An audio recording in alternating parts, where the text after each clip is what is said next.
మీ personal interviews మరియు వ్యాపార ప్రకటనల కొరకు ఈ నెంబర్ని సంప్రదించండి.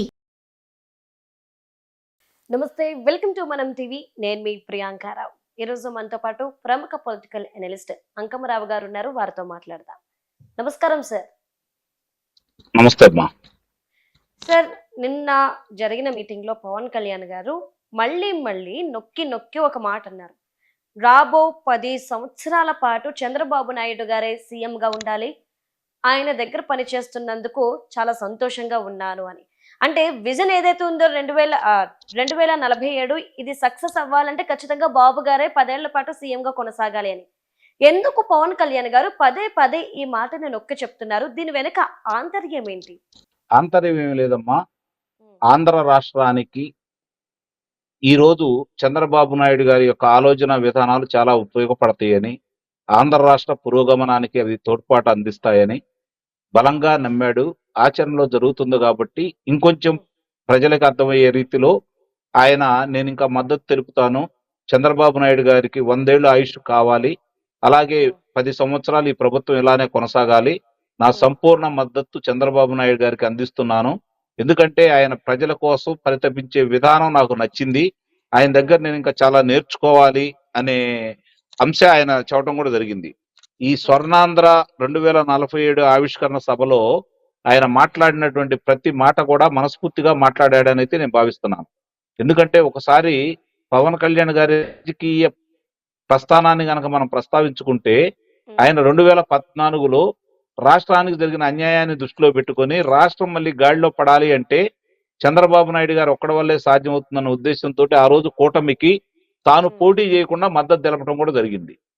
మరి 2019 ఉదంతం ఆయన చూసిన తర్వాత ఆంధ్ర రాష్ట్రానికి జరిగినటువంటి అన్యాయాన్ని ఒకసారి గమనించుకొని భవిష్యత్తులో అలా జరగకుండా ఉండాలి అంటే 10 సంవత్సరాలు కూటమి ప్రభుత్వం అధికారంలో ఉంటే ఈ రాష్ట్రానికి ఎంత ఉపయోగం జరుగుతుందో 2014 నుంచి 2019 వరకు వచ్చిన పరిశ్రమలు అభివృద్ధిని దృష్టిలో పెట్టుకొని ఉద్యోగ అవకాశాలు ఎంతమందికి కలగజేశారో చూసుకున్న తర్వాత ఒక్కసారి 2019లో జరిగినటువంటి పొరపాట్లను పునరావృతం కాకూడదన్న ఉద్దేశంతో చంద్రబాబు నాయుడు గారితో కలిసి ప్రయాణం చేస్తే తన పార్టీతో పాటు భవిష్యత్తు, ఆంధ్ర రాష్ట్ర భవిష్యత్తు, ఆంధ్ర రాష్ట్ర యువత భవిష్యత్తు, ప్రజల భవిష్యత్తుకు కూడా భద్రత, మెరుగైనటువంటి ఆరోగ్యం, మరి మెరుగైనటువంటి విద్య, మరి మెరుగైనటువంటి వసతులు ఇవన్నీ సమకూరుస్తాయి అని చెప్పిన త్రికరణ శుద్ధిగా నమ్మాడు.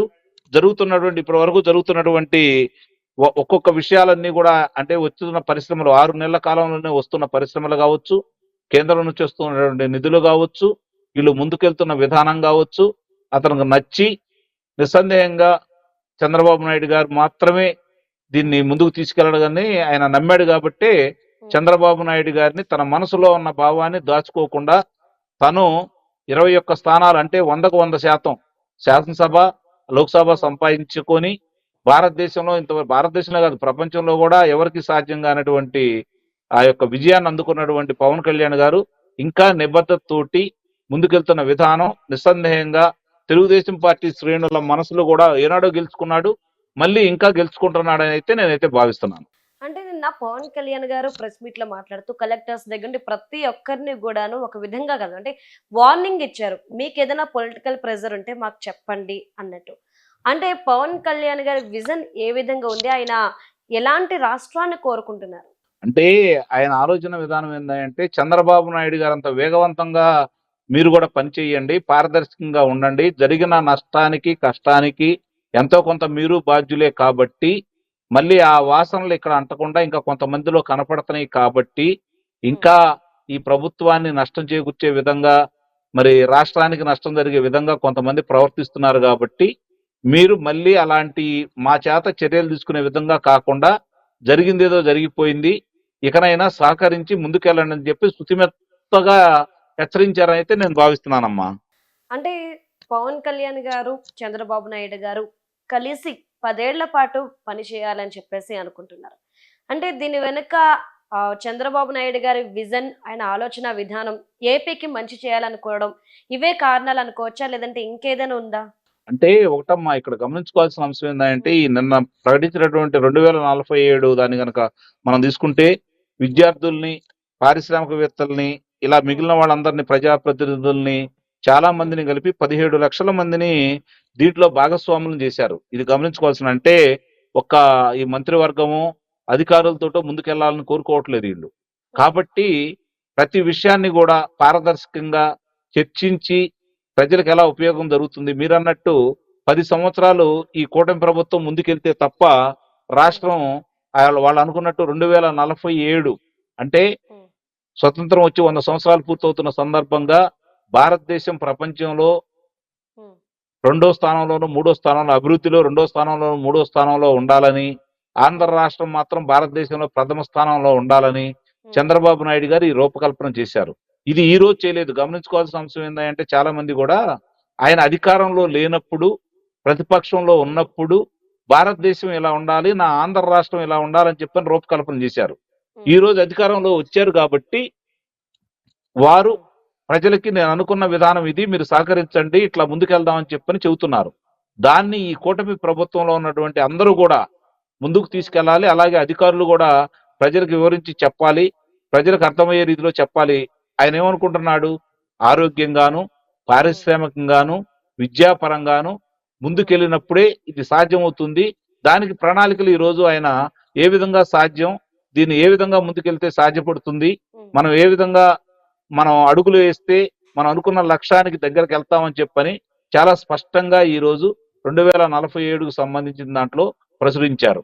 దాన్ని విస్తృతంగా ప్రజల్లోకి తీసుకెళ్లి వీళ్ళ యొక్క ఆలోచన విధానాలు ఏంటి, ప్రజలు ఏ విధంగా మమేకం అవ్వాలి, ప్రజలు ఏ విధంగా తోడ్పాటు అందించాలి, జరిగే పొరపాట్లకి ఎక్కడెక్కడ జరుగుతున్నా కూడా ప్రజలు ప్రభుత్వం దృష్టికి తీసుకొచ్చి, ప్రజాప్రతినిధుల దృష్టికి తీసుకొచ్చేసి దాన్ని ముందుకు తీసుకెళ్లే విధంగా గనక వాళ్ళు ముందుకెళ్తే ఆయన అనుకున్న 2047లో ఆంధ్ర రాష్ట్రం ఎలా ఉండాలి అనేది నిస్సందేహంగా సాధ్యపడుతుందనే ఉద్దేశంతో వీళ్ళు ఇలా ముందుకెళ్తున్నారని అయితే నేను భావిస్తున్నాను. అంటే ఒక పక్క పవన్ కళ్యాణ్ గారు, చంద్రబాబు నాయుడు గారు చూసుకుంటే కనుక రాష్ట్రాన్ని అభివృద్ధి పరచాలి అని చెప్పేసి వాళ్ళు భావిస్తున్నారు. కానీ ఈ మీటింగ్ లో మరొక అంశం, కొన్ని వందల క్వింటాళ్ల రేషన్ బియ్యాన్ని పట్టుకుంటే కేవలం 750 కిలోల రేషన్ బియ్యం మాత్రమే పట్టుబడ్డాయి అని కలెక్టర్ రాయడం, ఇది ఎలా చూడాలి? అంటే అందుకే నేను అంది, ఇంకా ఆ వాసనలు పాని వాళ్ళు చాలా మంది ఉన్నారు.